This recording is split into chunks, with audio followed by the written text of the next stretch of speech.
In previous lectures, we are saying that the Greeks, the first Greeks, the Presocratic so-called, developed basically the questions about how to discover, how to understand the structure, the ultimate components of reality. Their interests were basically cosmological.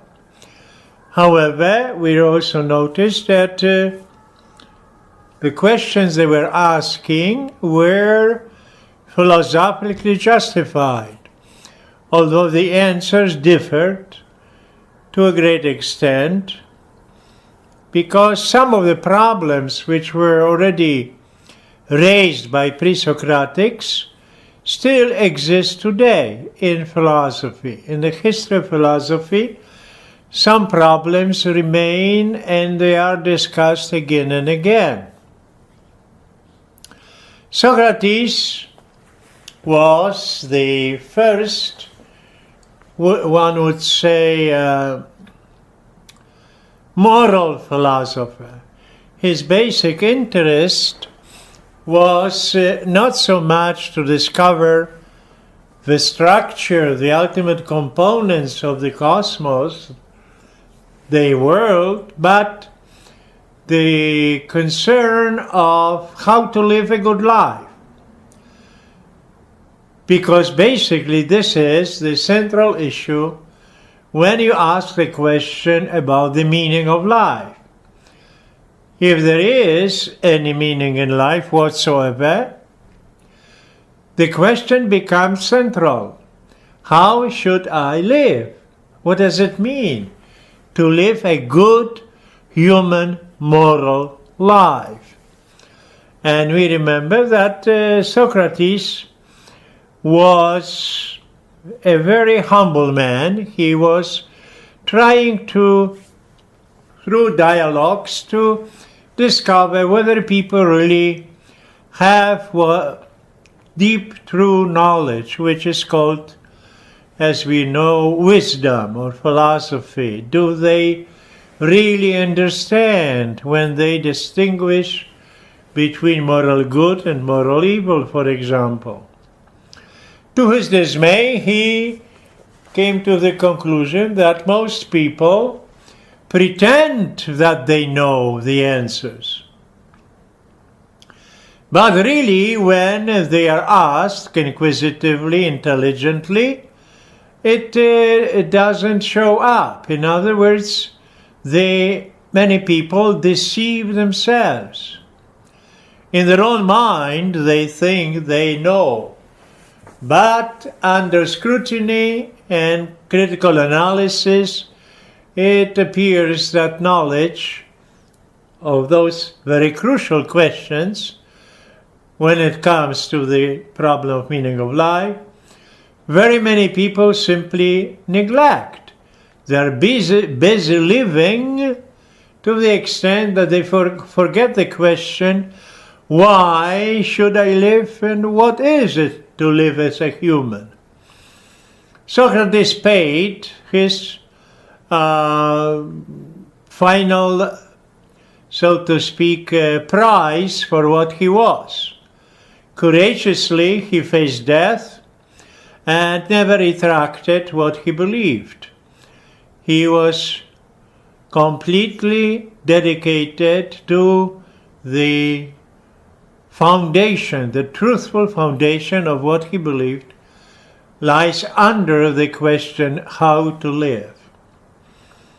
Plato, who was his disciple, developed the famous theory of so-called eternal ideas or first beings, eternal, immutable forms or ideas, which are not available to sense experience here and now, and they require a very disciplined analysis of the questions in order to gradually get the real proper insight.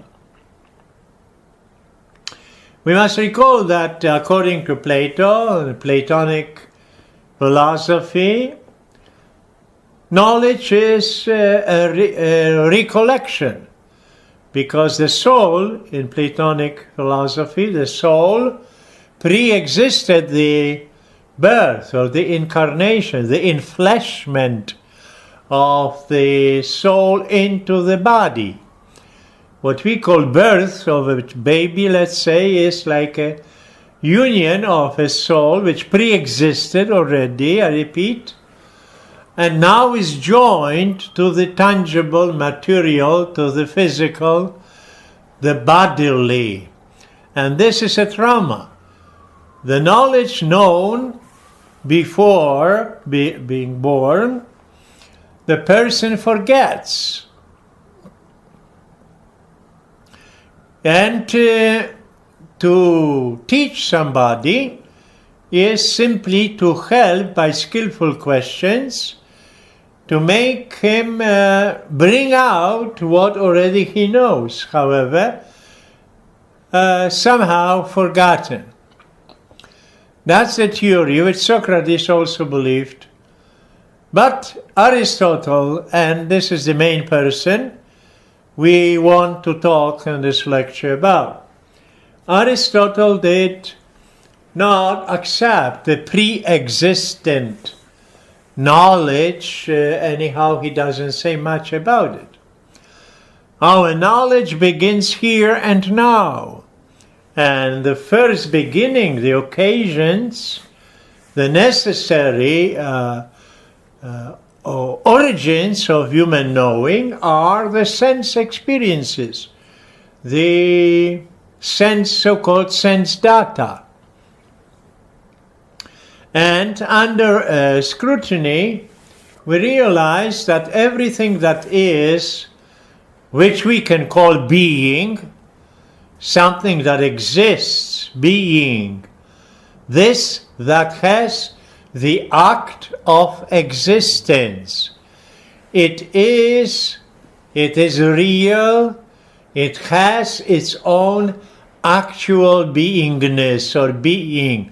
It is a being. When I see a horse, I can say it is. There is a horse. And this is means I am indicating that there is a being, actual reality, existent being, which I can call horse, or a tree, or a flower, or a child, or a dog, and so on and so on. So the senses are the moments necessary triggering in man the inquisition of the mind into reality. However, for Aristotle and later on for Thomas Aquinas lived in 13th century between 1225 to 1274. He was one of the greatest Christian, religious Christian philosopher. His interpretation, his philosophical underpinning of Christian beliefs was taken to a great extent, almost completely, but not completely, from the philosophy of Aristotle. For Aristotle, therefore, every being that exists, and this is somewhat a little bit of repetition, consists of so-called four causes, composites, or components of everything that is. The question is, when I ask and see something which I don't know what it is, I can say, always asking, I can always say, what is it? And this whatness, or the form, determines the nature of a thing. what it is, how it acts, and so forth. A tree, a horse, a human being, and all that. Form, therefore, is the essence or the what of a thing. The second thing, when I realize that something exists, the second cause, is, of course, that it is. It actually exercises existence. It has its own reality. It is existing. It is actively participating in the realm of beings. Therefore, this second cause or component, metaphysical component, is what we call matter. In the Aristotelian or philosophical language, for that matter, prime matter is what we metaphysically discover. Apart from whatness, everything is composed of prime matter. This, what we would call today, this by which a thing is called material. It has definite characteristics of material objects. It can be seen, touched, measured, imagined, and so on. Two other causes are composites also here, namely the efficient cause. We are talking about Aristotle. Efficient cause and final cause. Efficient cause is this which actively influences other entities, modifying their behavior, their action, sometimes superficially, but sometimes very radically. Aristotle gave a very intelligent, very deep analysis of change. Change is so obvious in our universe. Everything, as Heraclitus used to say, perhaps not to this extent, everything is in flow, in change.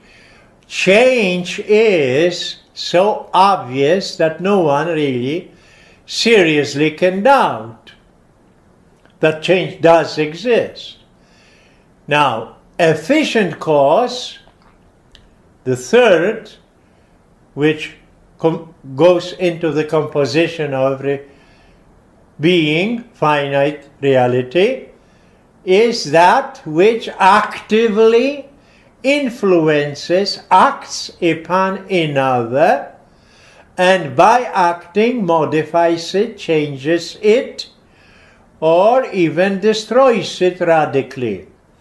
So there are accidental changes. In a way we would use today, we can use the word superficial, and radical changes, substantial in Aristotelian language. When something stops existing what it was radically, we are talking about substantial change. When something is only modified, but not very radically, and retains its own nature all the way, such a change would be accidental. For example, the color of the skin of a human being is accidental. It is between a black man, white man, red man, and whatnot. Change in size may be accidental, and so on. But when a person, a living human being, active human being, living, with all the functions which life implies, when it dies, then we don't talk anymore about human being. The corpse, the cadaver, the physical remains are not really a human being. That's why we call them remains. Okay, though that would be a radical change. When we have a transition from life to non-life, then we are talking about radical change. And that's our third component, was efficient cause. Efficient causality permeates the whole universe. All things finite that exist are efficient causes on one side. On the other hand, they are also under the influence of other efficient causes. There is remaining one more. According to Aristotle, this universe in which we live, he was a biologist, by the way. Aristotle was a biologist. The universe is teleological. That means that things behave according to some design, some purpose. And they realize this when we are talking and observing their changes. From a seed, let's say a very tiny seed, there may grow a plant and a big oak tree, for example. Or even very small development between a semen and an egg in female development. The action of fertilization is the beginning of the growth of a whole developed, mature human being. And in this, we see a intrinsic finality. In the seed, in this little acorn, in this little egg and sperm, there is already a directionality. There is a program according to which a specific being will develop. It is what today biologists would call information. Of course, Aristotle did not know much, although he was a biologist. He did not know much about what modern scientists know, especially biologists. We know about the double helix developing. We know about the DNA, RNA, and so on. We know that in every cell in a living being there is a whole program already, prescription of a sort. It is a storage of all information which is necessary for this being, this living being to develop, according to its nature. A horse will not breed giraffes, let's say. And out of a chicken egg, we cannot get a tiger. This is, of course, a problem discussed very much in modern philosophy with the theory of evolution after the discoveries, or the theories rather, of Charles Darwin, who wrote the famous book on the origin of species by means of natural selection, 1859.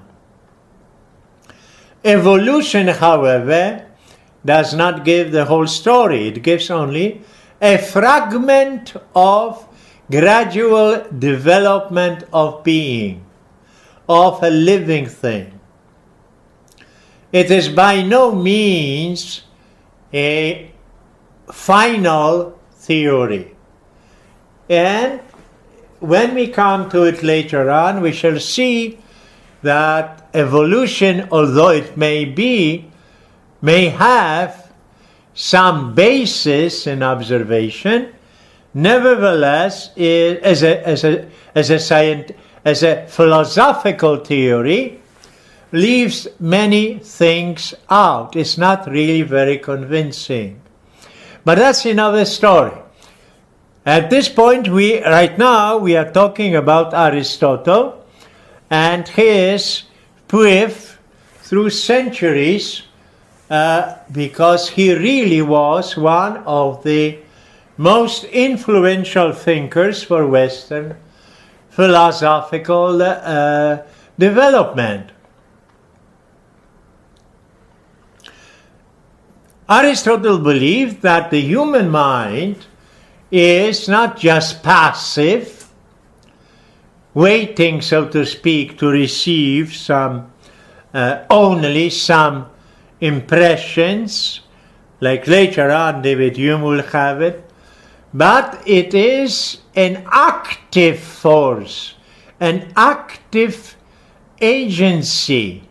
The mind is actively engaged in deciphering, interpreting, analyzing, and putting into one coherent, hopefully, vision the findings about the world, place of man, destiny of man, future existence, and so on.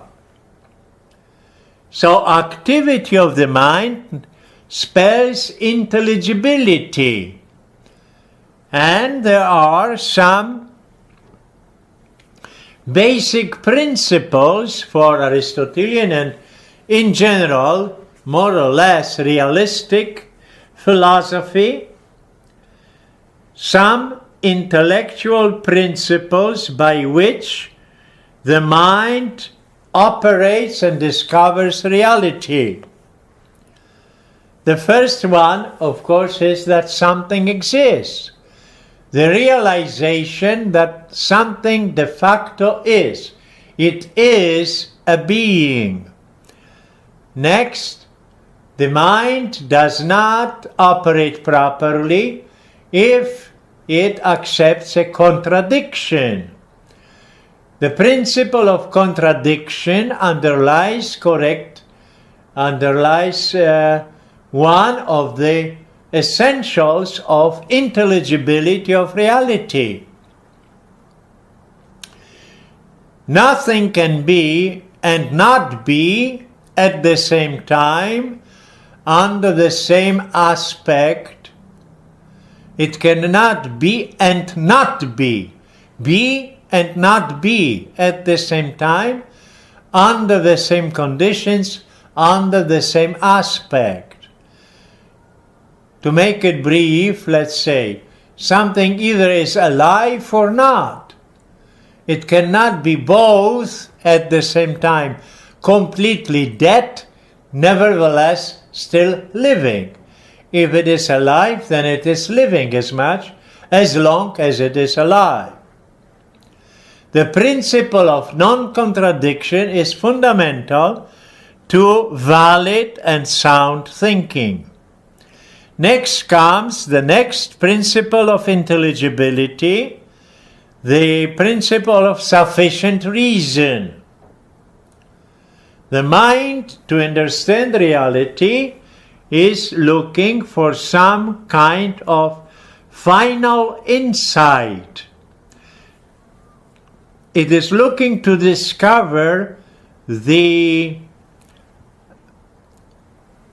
self-knowledgeable, self-explanatory existences.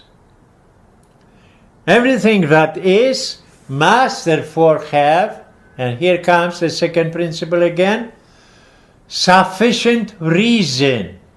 That means it must satisfy the mind's demand for intelligibility. And next one is, the principle of intelligibility is the analogy of being. The analogy of being is, of course, observable. It simply points out that the fact that although different beings exist, but there is a difference in their structure, in their status, in their level of perfection of being. And therefore, there is existence, and another existence is related analogically. Analogy is very essential to understand reality. For example, I can say that, let's say, a bacteria exists, it is a being, and a human being exists also. But the essence, the nature of the bacteria, and the nature and the essence of a human being are really very, very different. Although I can say the bacteria exists and the human being exists, but their natures, their essences certainly are very, very different. That's why analogy of being has been called sometimes similar dissimilarity. In other words, partially so, the same way, but also very much not so. Every being, therefore, has a special niche, so to say, in the structure, the architecture of the universe. According to its nature, it has its definite hierarchical level of being. And this level of being precisely is characterized by what we call analogy, analogical existence. If God exists, then our knowledge of God is certainly analogical. I can say God exists, and I can say a human being exists. So, the word exists applies to both God and, let's say, this human being. Nevertheless, there is infinite difference also between the way of God's beingness, being existence, and human finite existence. Human existence is dependent, fragile, finite, changing, and finally reaching death. God's existence is absolutely infinite, in perfection. God is absolute. God is infinite in power and knowledge. God is not subject to time and space, like every finite being in our here and now experiences. And God is absolutely perfect and one, omnipotent. So we see here that the concept of being, I can say God is being, but we must remember that our knowledge of God is infinitely, radically different from the knowledge which applies to human being. We are talking about analogical existences here. So those principles led finally Aristotle to answer the question of how come there is dynamism in the world? How come there are changes in the world? He saw that all universe is, as we mentioned already, full of actively, dynamically acting entities. Everything is, on one hand, efficient cause to other things, but also the same thing is under the influence of other efficient cause or causes. So now if we take a good look at this situation, sooner or later we must come to the conclusion that since there is active change, since there is, in his language, movement in this world, there must be finally a source of all movement and changes. Absolute, unchangeable, infinite motor, so to speak, of all. This is the idea of the Aristotelian concept of the so-called prime mover. Prime mover. And later on, as we shall see briefly now, shortly, the idea of the ultimate prime mover on which all changes in this universe in which we happen to exist are radically dependent, was accepted as part of the Christian faith. It was an underpinning, a philosophical underpinning of Christian beliefs.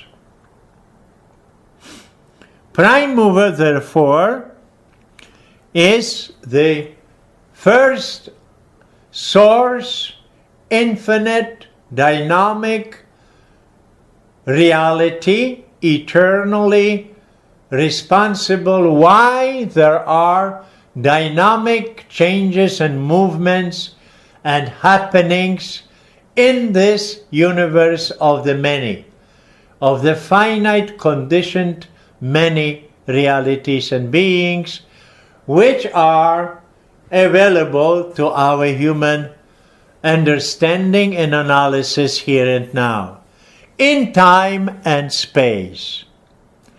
But the prime mover is absolutely independent, unchangeable, and therefore the prime mover is not in time and space. Otherwise, it would not be a prime mover. It would be simply one of the many finite entities, and the statement like this would imply absurdity. The second discovery in the realistic philosophy of Aristotle is that God is considered the first cause. Causes do exist. Things just don't happen absolutely spontaneously without any explanation. When I ask why something happened, this is what I am asking.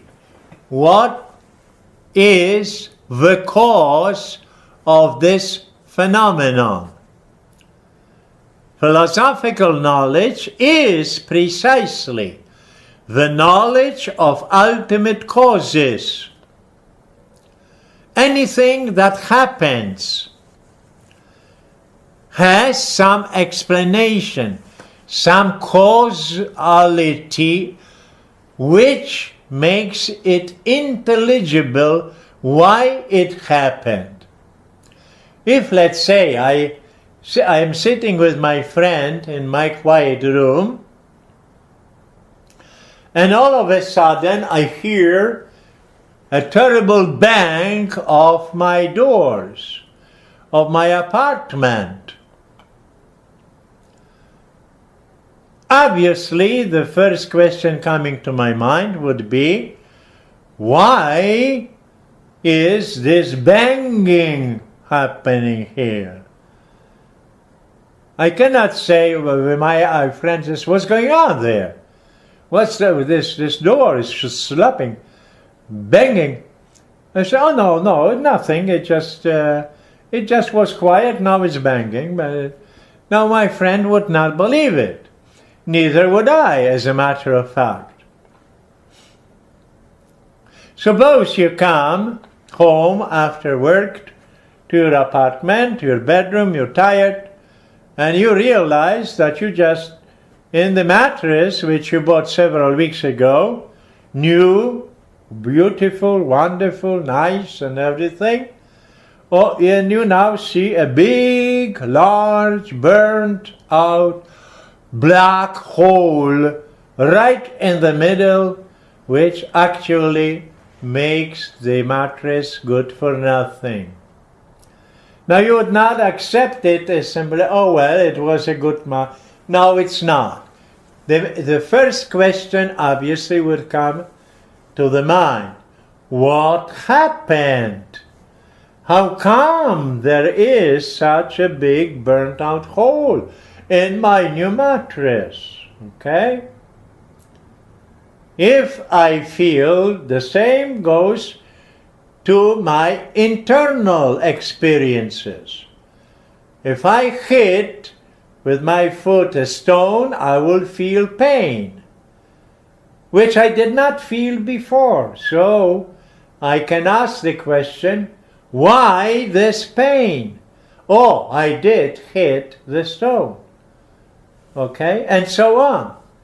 If I don't feel healthy, it means that some elements in my organism are not functioning well. And their non-functioning explains why I feel tired, why I have some pain, or I have, let's say, a cancer or whatever. There is a deeper explanation. That's why the principle of causality is fundamental principle of intelligibility. We also know that nothing comes out of nothing. This is important, that nothingness is not productive. Coming back to example, if there is a big burnt out hole in my new mattress, it does not mean that this mattress, which had no fire in it, could not burn by itself, all of a sudden starts burning. Because the fire would have to jump out of, so to speak, nothingness, which is, of course, a string of absurd statements. Causality, therefore, is also the very fundamental principle of scientific knowledge. Science is not only interested in describing what a thing is, it is looking for causes of why this is so and not in other way. Science is interested in prediction.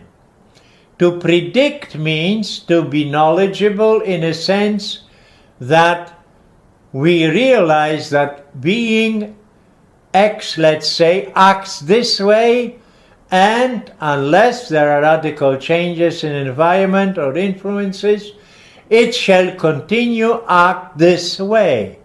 Predictability is a part of scientific discoveries. And the predictability is on its own, again based on regularity of different phenomena in nature.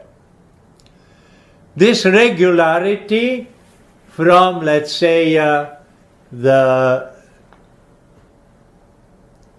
emergence of the sun in the morning can be traced, of course, to the movement of the earth, to the ecliptic of the earth, to the seasons, and so on and so on.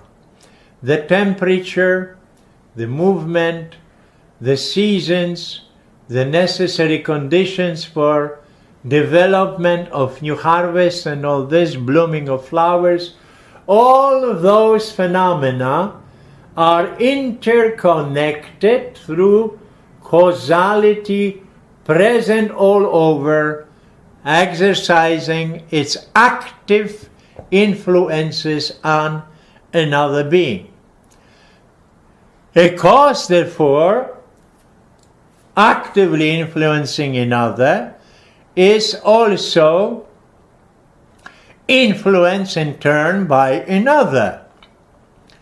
And unless we remain in some of puzzling, misunderstanding, unintelligible phenomena, we must accept the first primal cause of all that exists, which is responsible for the existence and the activity of finite causes. This cause, this final cause, is and was accepted later by the Christians, Christian philosophers, Christian thinkers who tried to give a solid underpinning to the Christian beliefs.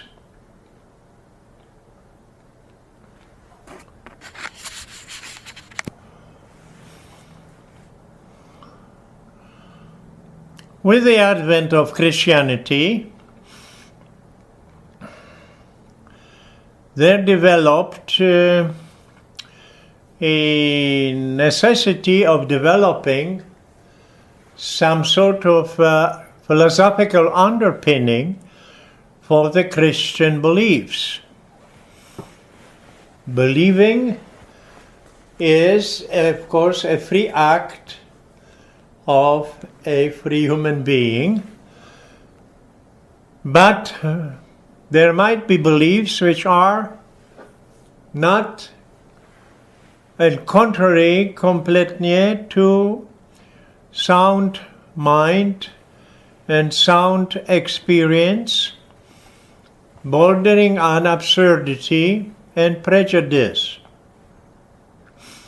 We know that many cultures in the history of humanity had all kinds of beliefs. There was, of course, the period for a long time when people believed in many gods. That God was a kind of a local chieftain, so to speak. Almost every greater phenomenon of nature, like the sea, the sky, the clouds, the thunder, earth, and so on, had some divinities, gods and goddesses who quite often fought each other, were envious against each other, and by some stories and mythologies, their moral standards were by no means exemplary, to say the least.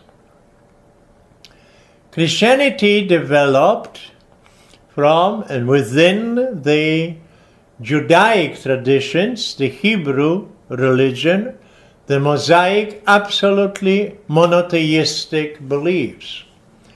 God is one, only one. There are no many gods of any sort. And it was based on the revelation given to Moses on Mount Sinai, and then the freeing of the Hebrew slaves from Egypt, from the slavery in Egypt, connected with signs of God's special care for them. The covenant established with the Hebrews by God, the commandments given to him according to tradition on Mount Sinai, and the absolute monotheism of Judaism was and is the foundational stone of the Israelite religion. Christianity developed and was growing within the monotheistic religion of Israel. Christ never preached many gods. Christ was absolutely dedicated to the will of one God. In his language, God was always, according to his expressions, his Father and the Father of all humanity. God is one.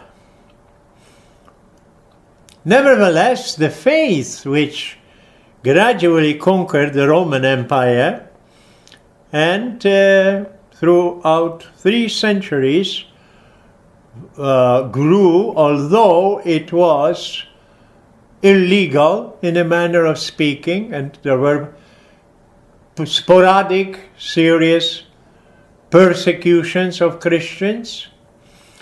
Christianity gradually conquered the Western Mediterranean. And, of course, since all kinds of people joined and received baptism, there was gradually a demand for some philosophical underpinning, for some philosophical justification of belief in God, and also later of Christ as the messenger and the only Son, revealing absolutely and finally the will of God to mankind. This is how gradually the so-called fathers of the Church developed their philosophies, and they took it from the Greeks, of course, too. The Middle Ages, the so-called Dark Ages, however, were not so dark as one may believe.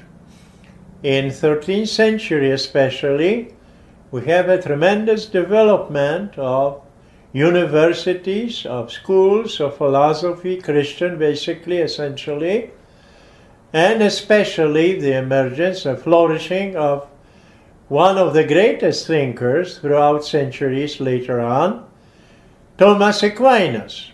Thomas Aquinas was a Dominican monk, 13th century. The date was given before in this lecture.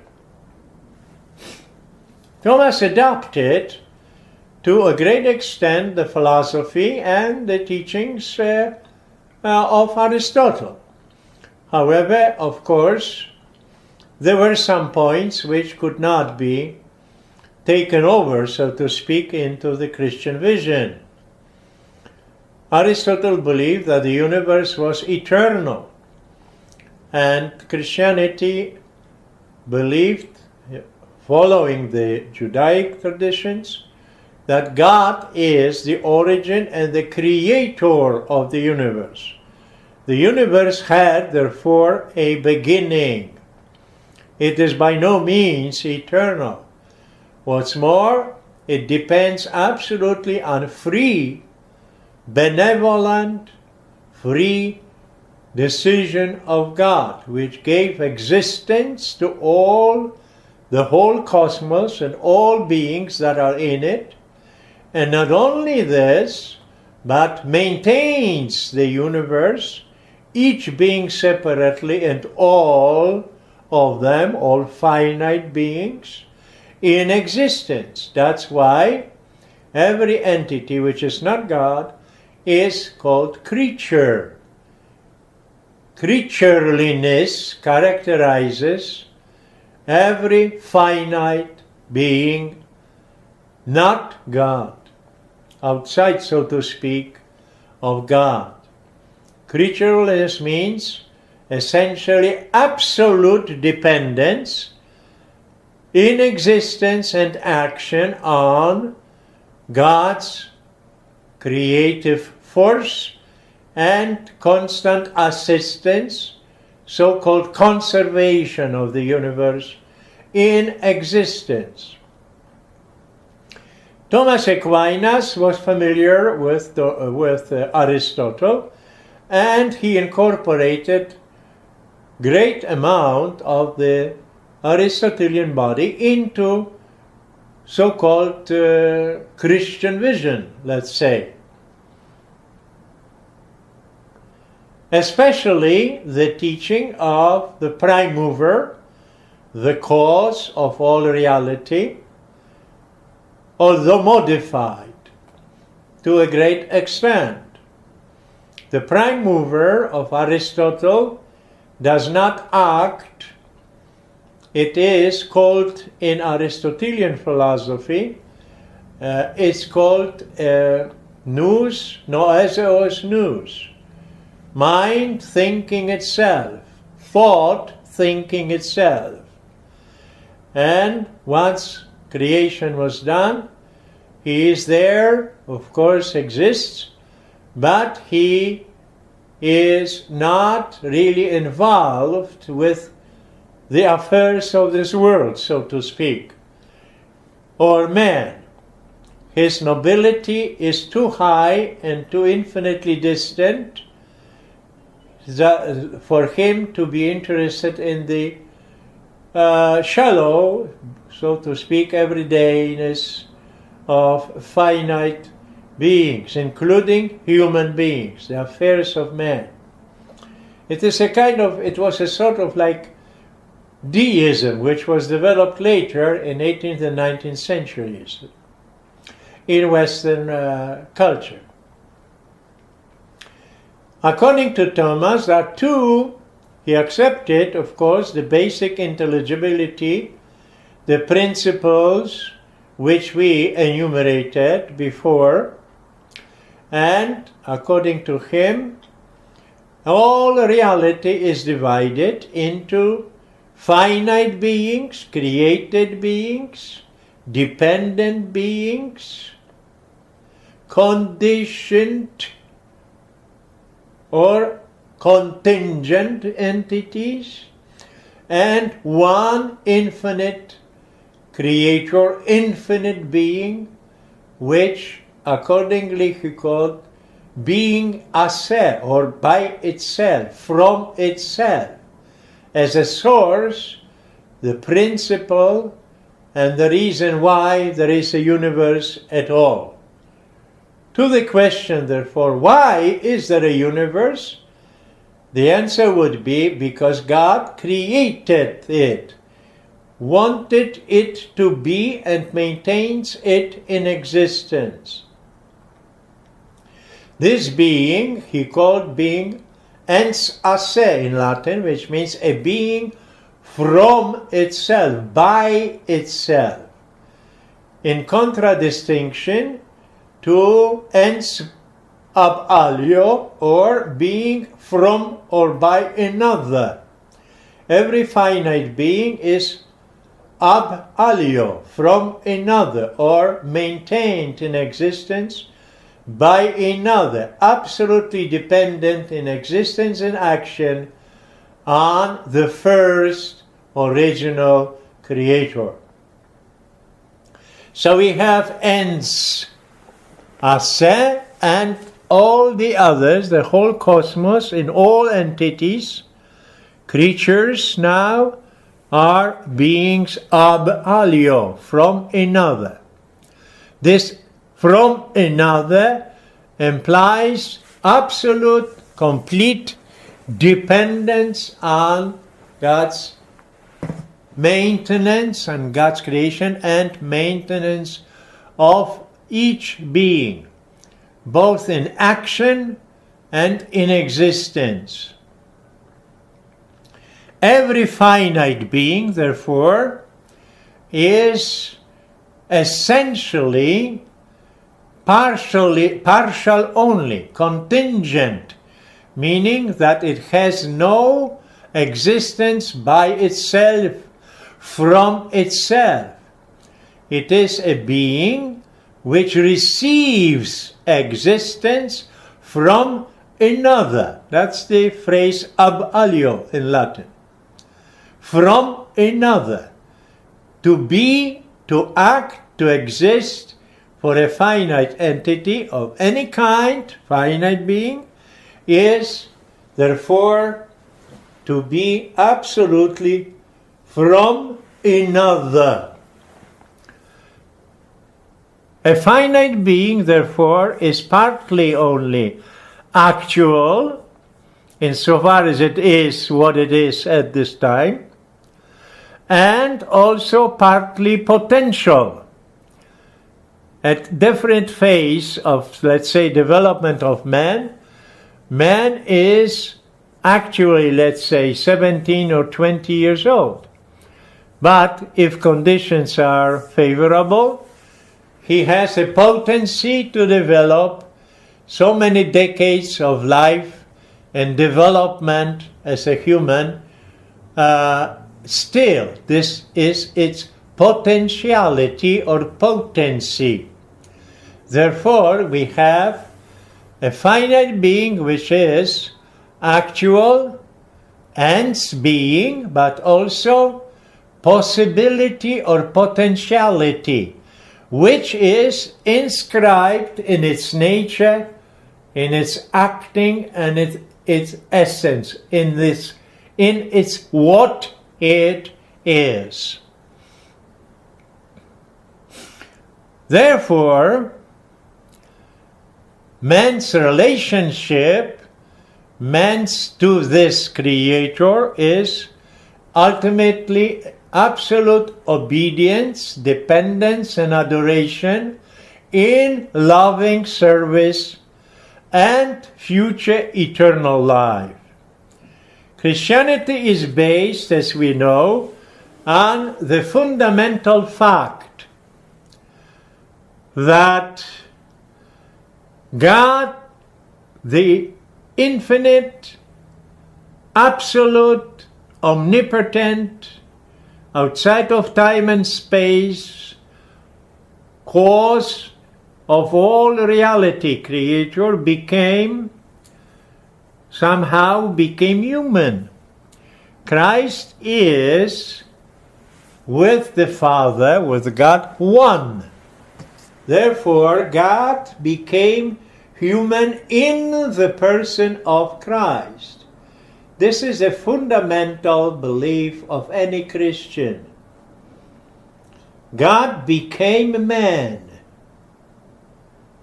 And God, human being, a carpenter in Palestine, lived a human life in a divine way. This is, of course, not completely penetrable by human intelligence. In Christ, there are two natures, human nature and divine nature in one person. There are not two Christs. There is one person, Christ, this man, God, Christ. But it is a human and divine nature present in this one person. This is why the whole structure of Christian belief rests on the event of Christ. This message, his teaching, his performance of significant indications during his life, curing the sick, even restoring death to life, power over nature, and so on, in many miracles. All this was part of his message, that God now is reconciling himself with humanity through the Son, through Christ, through his loving obedience until cross. Christ freely accepted the death as a propitiation, as a reconciliation, as an act of loving unification and forgiveness between God and man. The cornerstone, of course, of this belief is fundamentally and finally Christ's resurrection. Christ's resurrection, meaning that Christ, after 3 days being hanged and murdered outside Jerusalem, was seen, touched, and talked to, was eating with his friends again. He was alive, completely living. But his behavior, his bodily properties were different somehow from the one who was living before crucifixion. He could disappear in a moment, change places, penetrate through material objects, and so on. He could predict future behavior of people and all this. In short, he showed signs of presence of the divinity. This belief was underpinned and was developed philosophically by Thomas Aquinas. He wrote 2 big summas, so-called, Summa Theologica and Summa Philosophica. And in those 2, like comprehensive expositions of faith and philosophy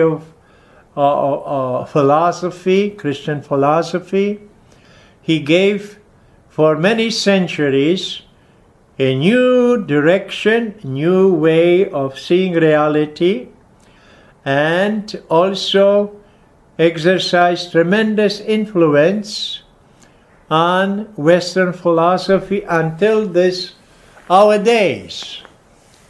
Even now we have schools of neo-Thomists.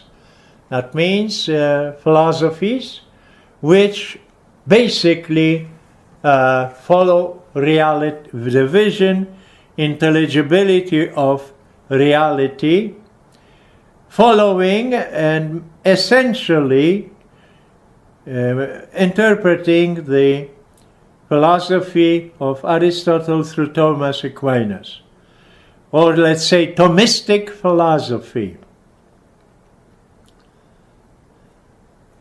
So we have here a very interesting chain of development.